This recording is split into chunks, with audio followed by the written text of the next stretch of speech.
तो प्रेमी भाई बहनों, जैसे कोई गलती आपने यहाँ कर दिया, पुलिस अगर आपको पकड़ ले तो वो तो आपको सजा देना चाहेगी, लेकिन अगर डीएम का फोन आ जाए तो पुलिस आपको तुरंत छोड़ भी देगी। ऐसे सदगुरु जो होते हैं, संत भगवान से बड़े होते हैं, परमेश्वर से गुरु बड़े। गावत वेद पुराण सहजो हरि के मुक्ति है। गुरु के घर भगवान, संत जो होते हैं वो भगवान से बड़े होते हैं। अगर संत आपको मिल गए, सदगुरु मिल गए, आपने उनको अपना लिया, धर्म कर लिया, आपने उनकी बात मान लिया, जब ये जीवात्मा धर्मराज के दरबार में होगी, अगर आप बात माने हैं, सदगुरु कह देंगे अरे ये जीव तो मेरी बात को माना, इसने सुमिरन ध्यान भजन किया, और जब जब मैंने कहा तब तब इसने सेवा भी किया, तो इसके कर्मों को अब माफ कर दो, ये जीव तो निधर जाएगा। तो वहाँ कहते हैं कि काल जीवों को छोड़ देता है। और दूसरी चीज, जब गुरु आपसे खुश हो जाएंगे, जब हम आप वचन को मानेंगे, तो गुरु राजी को करता राजी, काल कर्म की चलन बाजी। अगर गुरु खुश है तो काल हमारा आपका कुछ नहीं बिगाड़ेगा और कर्म भी हमारा आपका कुछ नहीं करेगा।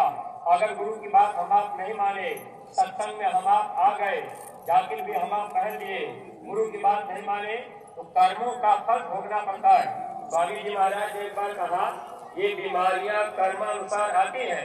अगर प्रेमी भाई बहनों सदगुरु को हम आप खुश करें तो महात्मा हर तरह से हमारी आपकी मदद करते हैं, बिना मांगे। यहाँ भी हम आप सुखी रहेंगे, धन दौलत रुपया पैसा आप नहीं भी मांगेंगे। कोई बीमारी शरीर में है, अगर आप कुछ भी नहीं कहे लेकिन आप गुरु का वचन मानने लगेंगे तो गुरु आपको दया देंगे। सदगुरु कुछ कहते नहीं, अंतर में दया दे देते हैं। बीमारी में भी आपको लाभ हो गया, आप यहाँ भी सुख का अनुभव करेंगे। जब ये जीवात्मा शरीर से निकलेगी तो वहाँ भी हमको आपको सुख मिल जाएगा। लेकिन प्रेमी भाई बहनों, अगर वचनों को हम आप नहीं पकड़े, वचनों को हम आप नहीं माने, तो फिर हम आप धोखा ही धोखा खाएंगे। इस समय हम आप जो भी परमात्मा के प्रेमी हैं, विशेष रूप से आपको ध्यान रखना है।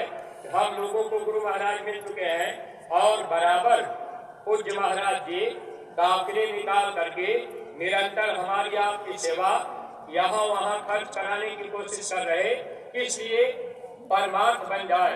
महात्मा अपने लिए कभी भी नहीं मांगते, मर जाऊं मांगू नहीं, अपने तन के काज परमार्थ के कारणे मोह लावे लाज। अब पूज्य महाराज जी अभी छत्तीसगढ़, उड़ीसा, झारखंड, बिहार, महाराज जी पूरा उधर से काफिला करके अभी लौटे। सत्संगी प्रेमी भाई बहनों, कभी कभी हमारे आपके मन में हलचल से होती है कि भाई इतना बड़ा काफिला निकलता है, इतने पैसे खर्च होते हैं, तो महात्मा कोई आदेश नाजात नहीं देते, उसमें जीव के कल्याण की बात रहती है और महात्मा जीव का कल्याण करना चाहते हैं। कौन जीव कहाँ फंसा है, उसका कल्याण कैसे होगा, कौन जीव छत्तीसगढ़ में है, कौन उड़ीसा में है, कौन पंजाब में पड़ा है, अब जीव कहाँ तड़प रहा है। मान लीजिए आप गुरु महाराज के दरबार में आ गए, अब आप सेवा करने लगे, भक्ति करने लगे, सदगुरु आपसे खुश हो गए, आप भजन करने लगे। जब जीव भजन करने लगते हैं, सेवा करने लगते हैं, तो महात्मा क्या करते हैं, उस परिवार में रहने वाले अन्य जीव जो पीछे की पीढ़ियां रहती हैं, उनको ऊपर की दया होती है। उस तरह से महात्मा उनको भी लाभ देना चाहते। एक बार स्वामी जी महाराज काफिला लेकर के गए, जैसे गुरु महाराज काफिला लेकर के गए तो कुछ दूर पैदल चलना था। स्वामी जी महाराज पैदल चलने लगे, प्रेमी भी पैदल चलने लगे। अब देखिए एक जगह थोड़ा सा छोटा सा पत्थर था, वही पत्थर के पास, वो पत्थर जमीन पर ही था, थोड़ा वो मिट्टी से ढका हुआ था, थोड़ा ऊपर दिख रहा था। स्वामी जी वही खड़े हो गए और जब गुरु महाराज खड़े हुए तो और भी प्रेमी उनको घेर लिए। तो स्वामी जी महाराज ने कहा कि अरे वो बम्बई वाले को बुलाओ। ये प्रेमी बम्बई के स्वामी जी महाराज के साथ काफिले निकल रहे थे। जब उनको बुलाया गया, वो पास में गए तो स्वामी जी महाराज ने जो पत्थर मिट्टी में पड़ा था, ऐसे पैर से गुरु महाराज ने मार दिया, पत्थर दूर हट गया। उसी पत्थर के नीचे एक बिच्छू था और बिच्छू भागने लगा। तो स्वामी जी महाराज ने बम्बई वाले प्रेमी से कहा, अरे इसको मारो, मारो इसको। अब वो प्रेमी वही पत्थर का टुकड़ा उठाए और उसको उसी पर पटक दिए, बिच्छू के ऊपर पटक दिए। बिच्छू तुरंत तुरंत मर गया। अब गुरु महाराज को फिर आगे पड़ाव पर जब गए तो वो जो बम्बई के प्रेमी थे वो शाम को भोजन नहीं किए। उनके मन में थोड़ा पश्चाताप हुआ कि मैं काफिले में चल रहा और मेरे हाथों से आज हत्या हो गई, बिट्टू मर गया। अब वो रोटी नहीं खाए। शाम सुबह जब हुआ, स्वामी जी महाराज को किसी प्रेमी ने बताया कि हुजूर उन्होंने रोटी नहीं खाई, पश्चाताप कर रहे कि बिट्टू मर गया मेरे हाथ से। स्वामी जी महाराज बुलवाए। गुरु महाराज ने पूछा रोटी क्यों नहीं खा रहे? उन्होंने कहा हुजूर हम तो काफिले में चल रहे लेकिन मेरे हाथों से हत्या हो गई, बिट्टू मर गया, तो हुजूर तो इसका पाप मुझे लगेगा।